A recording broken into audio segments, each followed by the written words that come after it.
I thought I was studying the healthiest people on earth. Turns out I was their sacrifice.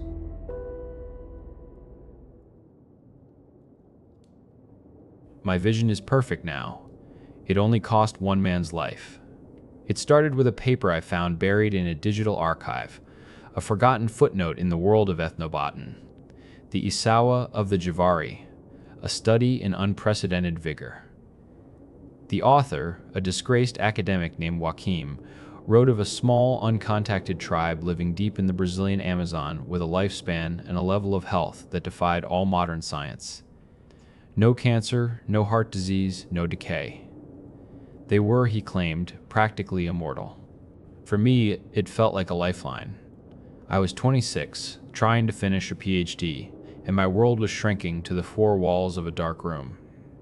Chronic migraines, the kind that steal your vision and fill your skull with shattered glass, had been my constant companion since I was a teenager.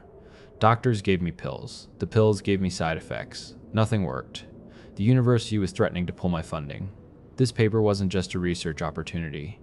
It was a desperate prayer. I found Joaquim living in a dusty apartment in Manaus, a city that sweats from every pore. He was a husk of a man, thin and sallow, with a persistent tremor in his hands that made him spill his coffee. He reeked of cheap cachaça and desperation. "They are real," he'd rasped, his eyes fever bright. "And so is their medicine.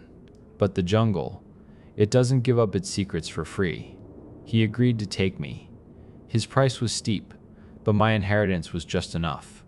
He never mentioned his own reasons for wanting to go back. I just assumed it was for the research, for a chance to reclaim his reputation. I was a fool.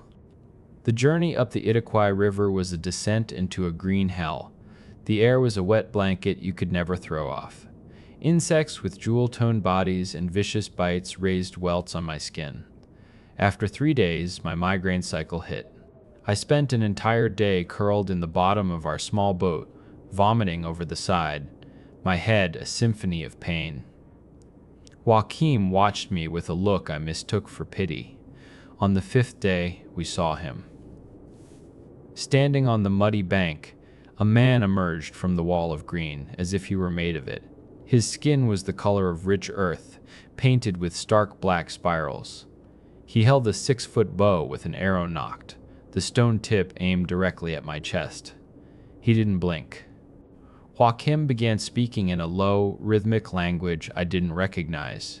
His voice was pleading. He held his trembling hands out, palms open. After a long, tense moment, the man lowered his bow and gave a short, sharp nod. He turned and melted back into the trees. "That's Osembu," Joaquim said, his breath shaky. "Follow him. Don't speak. Don't look anyone in the eye." The Isawa village was a small clearing of beaten earth, a handful of thatched longhouses arranged in a loose circle, but the center of the village was what held my gaze. It was a totem, a pillar of black, petrified wood that rose at least 10 feet into the air. It was a gnarled, twisted thing, and as we got closer, I saw that it was studded with teeth. Hundreds of them, maybe thousands. Yellowed animal fangs were wedged next to what were unmistakably human molars, cracked and brown.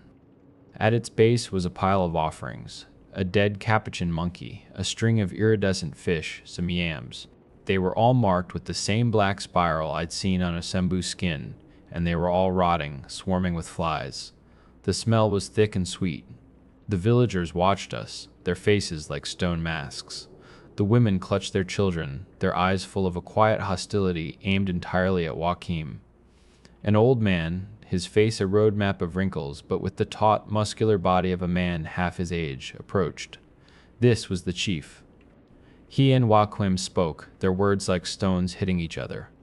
Joaquim handed over a bag filled with steel machetes and fishing line. The chief accepted it without a word, his eyes flicking to me, then back to Joaquim with pure contempt. We were given hammocks in an empty hut. As the sun began to bleed through the canopy, Joaquim finally told me the truth. "It's a neurological disease," he said, looking at his shaking hands as if they belonged to someone else. "Degenerative. The doctors in Sao Paulo gave me 2 years. That was 5 years ago." He looked up at me, his eyes hollow. The Aisawa don't get sick, ever. They have a sacrament, a drink they call Kayara, the spirit of the forest. It purges you. It makes you clean. What's in it? I asked, my own hope starting to beat a frantic rhythm in my chest. If it could halt a degenerative nerve disorder, what could it do for my migraines? I don't know, he admitted, but tonight is the new moon. They will call the spirit. They will offer the Kayara. If we drink, it will heal us. His desperation was a tangible thing, a rank odor in the small hut, and my own was right there with it. I thought of a life without pain, without the fear of the next blinding attack. I nodded. As darkness consumed the jungle, a great fire was lit in the center of the clearing. The drumming started. It was a low, visceral pulse that vibrated up through the soles of my feet and into my bones. The villagers moved around the fire, their bodies painted in new, more complex patterns. Their movements were jerky, unnatural. It wasn't a dance of celebration. It felt like a dance of fear. After what felt like hours, the chief motioned for us to join them. We sat in a circle before the tooth-studded totem. He held a large gourd bowl filled with a thick, black liquid. He began to chant, his voice a low growl, and passed the bowl to the person beside him. The Ka-Yara, Joachim whispered, his whole body vibrating with the tremor. Drink deep, Arlo. You must drink it all.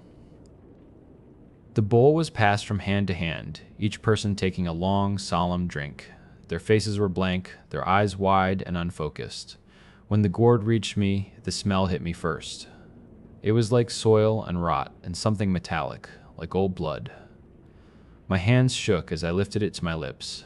I remembered the years of pain, the lost days, the promise of a cure. I took a deep drink. The taste was indescribably vile, bitter, earthy, and foul, and it worked instantly, not the way I expected. A cold numbness started in my throat and spread down through my body like a flood of ice water. My limbs grew heavy, unresponsive. I tried to speak, to ask Joachim what was happening, but my tongue was a lead weight in my mouth. I could only watch as the gourd passed to him. He stared at it for a long moment, then deliberately, he passed it to the next person without drinking. My vision tunneled. Panic screamed inside my paralyzed body. I was trapped. The last thing I saw before I was completely immobile was Joachim crawling over to me. Tears were streaming down his face, cutting paths through the grime. He dipped his fingers into a small pot of that same black, tarry ink from the offerings. I'm so sorry, he sobbed, his voice cracking. My sickness is too deep. The spirit demands a greater price, a life for a life. He pressed his cold, sticky fingers to my forehead and drew the sickening spiral. I couldn't scream. I couldn't move. I could only watch as the world dissolved into the beat of the drum.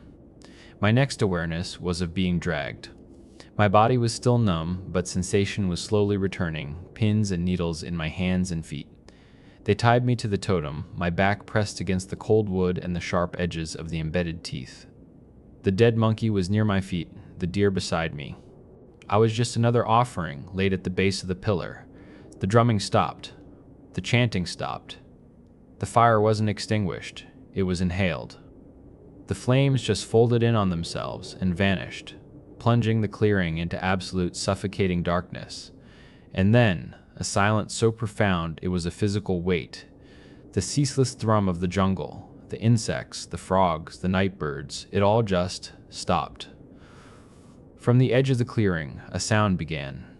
A low, wet clicking, and a soft, dragging noise. Something immense was moving through the trees. It wasn't the roar of a jaguar. It was the sound of reality tearing. A shape began to resolve itself out of the blackness, a creature made of shadow and bone and starlight. It was shaped like a big cat, but it moved with the disjointed gait of a broken puppet, and its body seemed to warp the air around it. Where its eyes should have been, there were just two holes, voids that drank the dim light. It stalked to the totem. The Swallow were on their knees, heads bowed to the dirt, moaning. The creature ignored them. It lowered its massive head and began to devour the offerings. The sounds were obscene. Wet crunches, the tearing of flesh, the splintering of bone. It ate the fish, the yams, the monkey. Then it turned to the deer tied beside me. The deer let out one high, piercing scream before the creature's jaws closed on its neck. The snap of bone was like a gunshot next to my ear. Hot blood sprayed across my face and chest. The deer's death throes were violent, a frantic kicking that thrashed against the vines holding me. One of them snapped. Adrenaline, pure and potent, burned through the last of the paralysis. I wrenched my arm free, then the other. I didn't think. I just ran.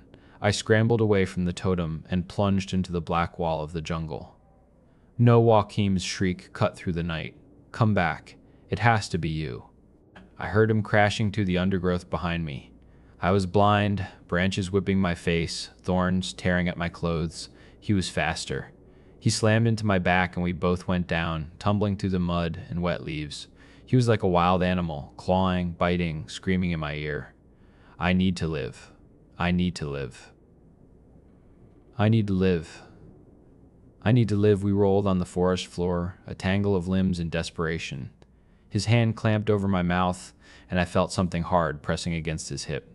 A small gourd tied to his belt. The ink pot. It wasn't a choice. It wasn't even a thought. It was pure lizard brain survival. I grabbed the gourd, ripped it from his belt, and jammed my hand inside. I smeared the cold, thick ink all over my palm and shoved it, hard, against his face, grinding the spiral over his eyes, his nose, his screaming mouth. He froze. His body went rigid under mine. Behind us, the heavy, dragging footsteps were getting closer.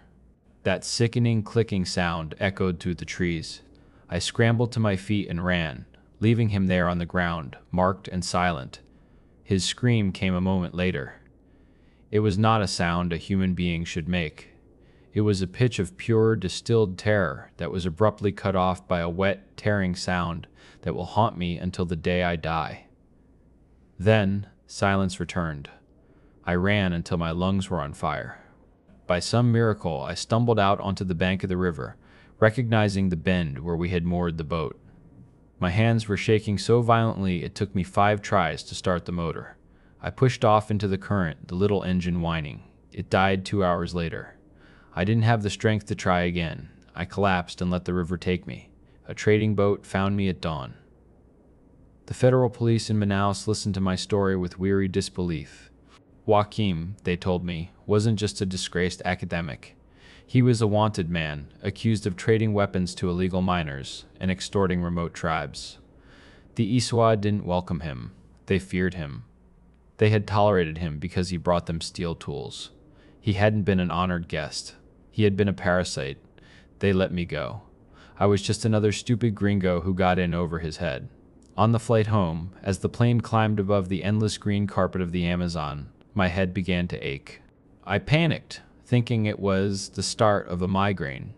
I fumbled in my bag for my glasses, for my medication. But the pain subsided. It was just a dull throb. I looked out the window. Without my glasses, I could see the individual leaves on the trees thousands of feet below.